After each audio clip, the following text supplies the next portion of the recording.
Well, what should you be careful of when it comes to balance transfers? Today we're going to take a look. Stay tuned for Prudent Money.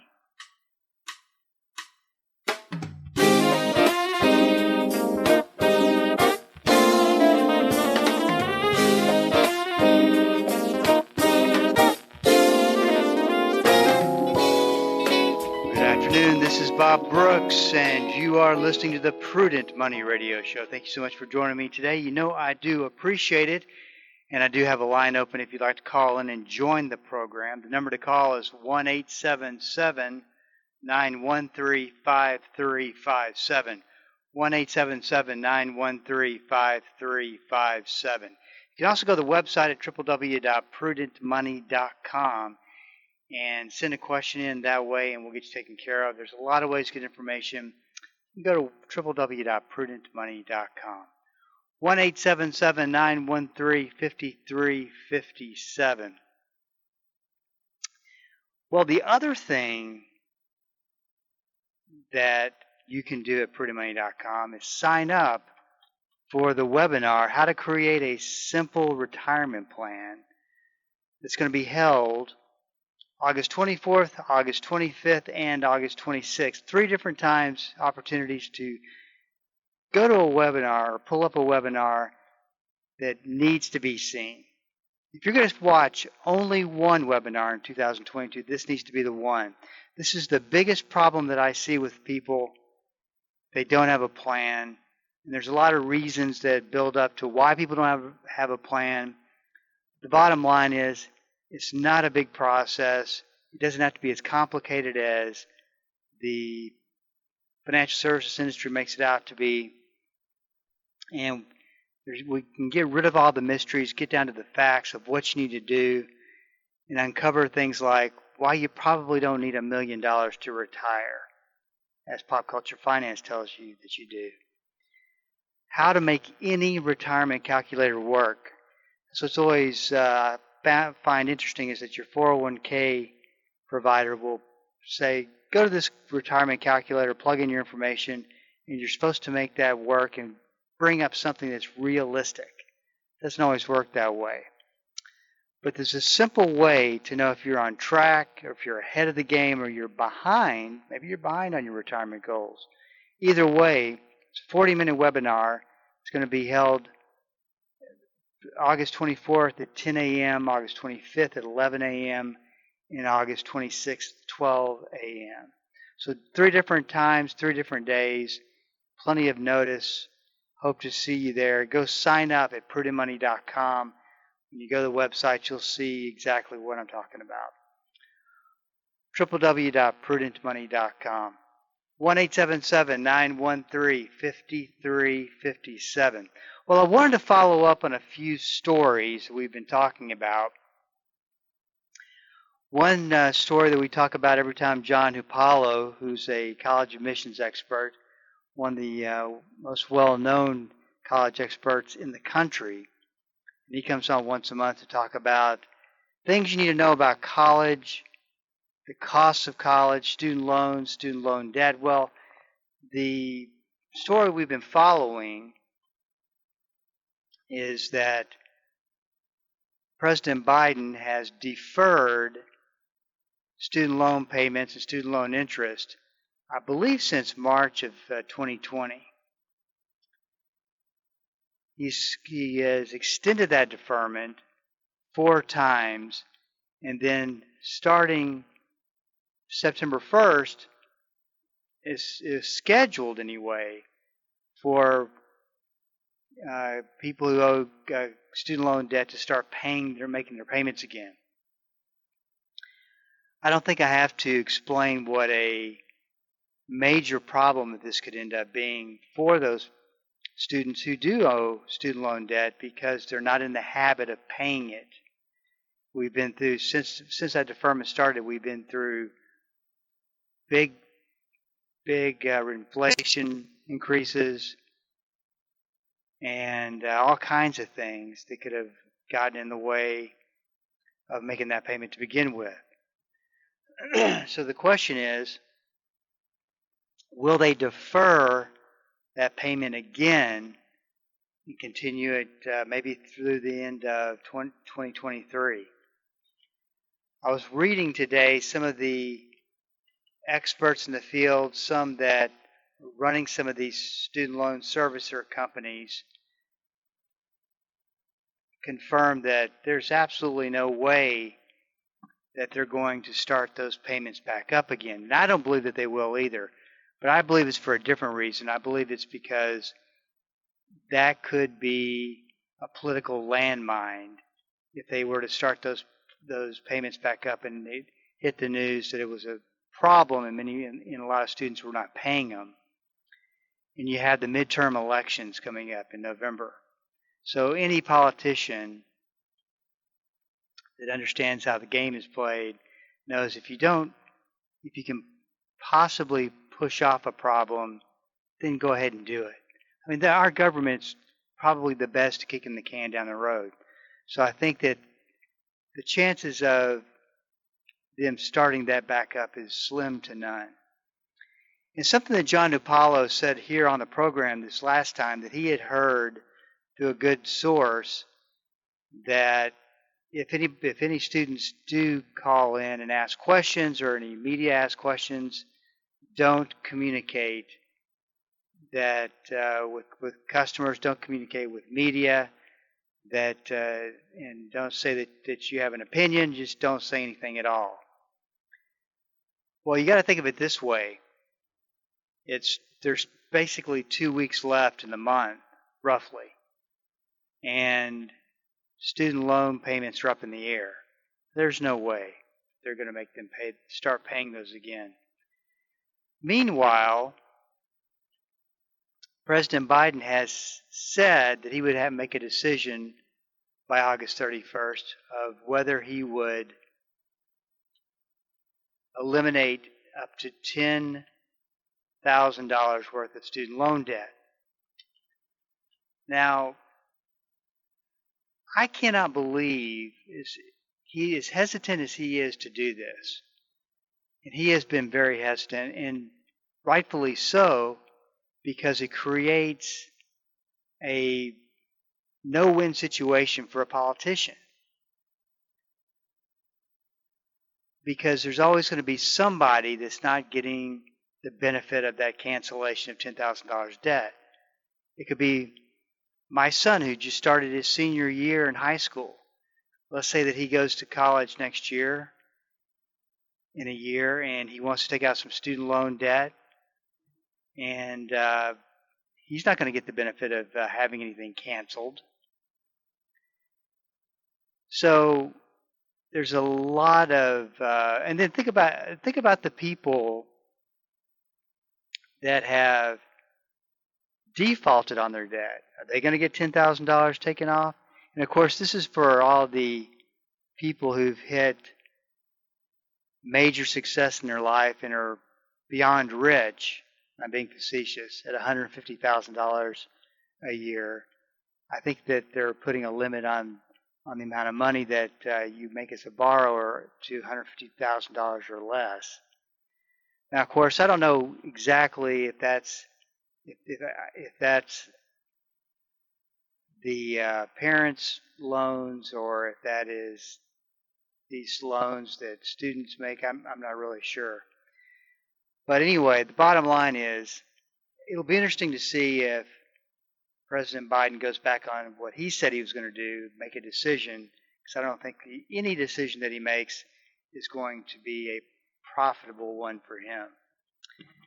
1-877-913-5357 is the number to call. Before I got on the radio, I was talking to a friend of mine that is in the insurance business. And he was talking about fixed annuities. Now, fixed annuity, and I tell you this because this is good to know, this information. A fixed annuity is just like a CD. It pays out a guaranteed interest rate for a certain period of time. But what's different, though, between a fixed annuity and a CD is that a fixed annuity, you don't pay taxes along the way. It's tax deferred until you take the money out. Unlike a CD that's taxable, you pay taxes along the way. And the bigger difference is that fixed annuities still continue to pay much higher guaranteed rates than CDs. So I was asking him what was the best rate in the country, and it comes out to 4.55%, guaranteed, locked in. I think it's for 7 years. And he said that a new one came out at 4.8%. Now this is where you got to be really careful. It's a no-name. It's really kind of a no-name company, and there is a list of 2 major disadvantages for going into this particular annuity at 4.8% versus 4.55. I mean, just a little bit more in interest. Number one, you know how annuities have surrender charges for a certain period of time. If you take money out beyond what you could take out for free, you get charged a surrender charge. Well, if you have one of these annuities at 4.8% and you die, they apply that surrender charge to the death benefit. Horrible. Second is there's no liquidity. You can't get money out for the locked in period of time. Can't even touch it. Worth a little bit of interest? I don't think so. Make sure that you're not just assuming that these gotchas aren't there and you find out at an inopportune moment. Hey, this is Bob Brooks, and you are listening to the Prudent Money Radio Show, 1-877-913-5357. Up against a break. Stick around. I'll be right back.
Welcome back. This is Bob Brooks, and you are listening to the Prudent Money Radio Show, 1-877-913-5357.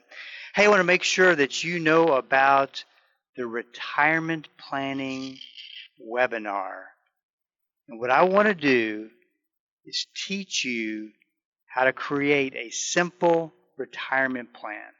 I've never done a webinar or a seminar or any live presentation like this, so very excited about doing it because I think this is one of the number one problems in this country is that people just don't know where they stand. Now, to know where you stand, you have to know what age you're going to retire, how much you really need, how to get to that number, what you're going to do about Social Security, what you're going to do about health care, inflation, and then that fear of, will you potentially outlive your money? Maybe there's a few reasons why people avoid it. But I got to tell you, if you simplify the process and you look for just a couple of data points. It makes the process extremely easy, and it answers the question, am I on track, ahead of the game, or behind? We're going to be talking about all types of things that you read in the press that I talk about that's just not true. For instance, why you probably don't need $1 million to retire. Talk about the basics of Social Security. That's what you need to know, is the basics of how it works. How to build that retirement spending plan literally 20 years in advance. So we're going to be doing this 40-minute webinar. I'm going to keep it extremely easy to understand. And it's going to be August 24th, next Wednesday at 10 a.m. or August 25th, Thursday at 11 a.m. or Friday, August 26th at 12 noon. So surely you can find one of those times and one of those days that will work, and join with us and come out of that webinar with a whole great deal of knowledge that will help and benefit you. This is Bob Brooks, 1-877-913-5357. And by the way, you can sign up for that go to prudentmoney.com and sign up for it. Now, you know that this is something I haven't heard a whole lot about. And something that anyone who's on Social Security is going to benefit from. Now, granted, if you're on a fixed income, and Social Security is a part of, or a major part of your income, which is a lot of people that's the case, you've been hurt bad this year by inflation. Well, you just might be in a situation where you're going to get caught up on some of those expenses. The Social Security Administration's projected 2023 cost of living adjustment, because remember, when inflation goes up, so does Social Security. It's projected to hit 11.4% next year if inflation continues at its current pace. The way they go about this, if you had no more inflation, additional inflation for the next 3 months, it would at least be 9% of an increase next year. But if we saw some increase, which I think we will, it'll be at 11.4%. That comes out to, at 11.4%, about $190 a month additional, or $2,280 a year. So this is the way that they calculated in October, and it's based on average inflation during the third quarter. Is determined by the Consumer Price Index for urban wage earners and clerical workers. So the cost of living adjustment could be as much as 11.4% if it uses July, August, and September numbers. So that's good news. Even if inflation flattens, the Social Security benefits could bump up next year to hit 9.8%.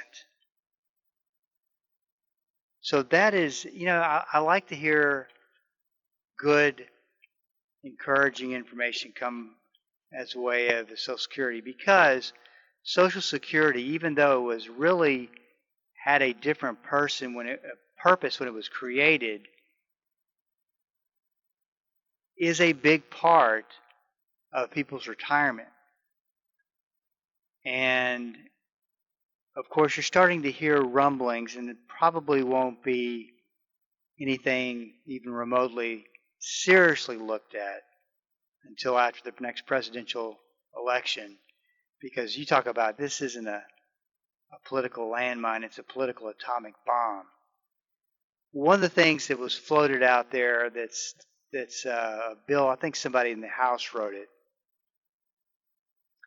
that they would continue taking payroll taxes out of people's salary who make over $250,000 a year.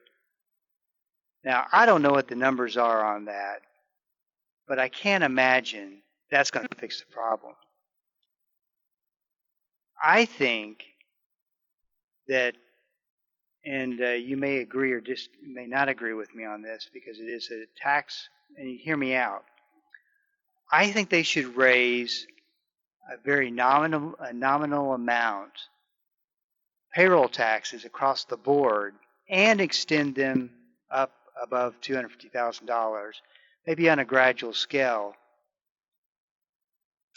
but have everybody participate in this and bolster the Social Security, strengthen the Social Security program so that it can be something that we've all paid into it, and it's a little bit of an extra insurance that it will be there.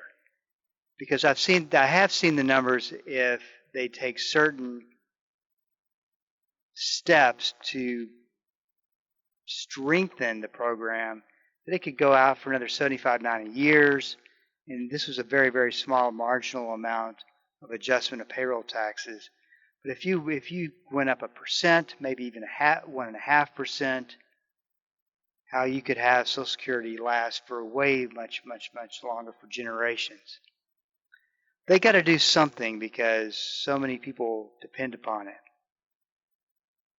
They need to change the way they handle Social Security for widows. I mean, think about it for just a second. A married couple is drawing 2 Social Security checks. The husband or the wife dies, and one of those checks drops off. In my opinion, makes no sense. So anyway, don't know why I got off on all that, but not a bad raise for people on Social Security. I mean, well, and considering that they really haven't had that much of a raise in prior years, considering that there was no inflation. So maybe it's a little bit of a catch-up. But I hope a little bit of encouraging news as well. I've had some emails come in, questions come in, on whether or not to sign up for credit card balance transfers. One that I'm looking at is with Wells Fargo. It's 0.00% an introductory rate for 18 months. If you pay all your payments on time, you get an extra 3 months. So that's 21 months.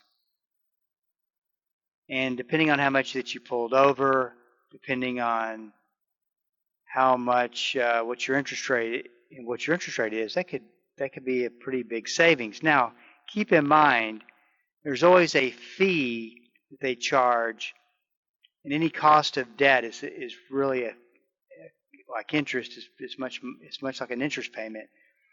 They charge 5% to pull that money, or 3% to pull that money over. I actually saw one that charged 5%, which I could not believe. But here, we don't have time to get into all of it, and I'll continue this into tomorrow's program or Thursday's program, depending on the schedule. But it really depends on the range of interest rates that you're being charged versus what you're paying right now. You've got to pay attention to that. Because based on your credit worthiness, you could fall in a range of 14.49% to 26.49%. That is a huge range. And I promise you, Wells Fargo probably won't see your credit as well as you see it. So you got to take that into mind. We will go back and revisit this and talk about this either, like I said, tomorrow or Thursday. Just got a couple seconds left on the program. Want to make sure that you know about the webinar, How to Create a Simple Retirement Plan. It's going to be August 24th, 25th, and 26th. And I think this is extremely important for everyone to come and listen to how to do this, how process to go through, and how to keep this simple. I think this is the problem, is the financial service industry complicates this. And we need to know how to set realistic goals, make realistic assumptions. That's at the heart of this plan, so that we come up with a firm number number that works. So once again, go to prudentmoney.com and sign up. August 24th, next Wednesday, August 25th, next Thursday, August 26th, a week from tomorrow, a week from Thursday, a week from Friday.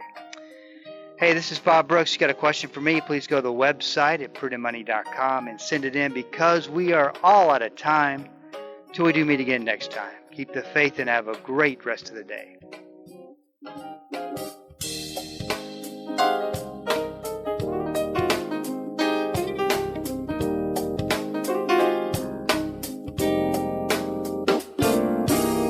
That's all the time we have for today.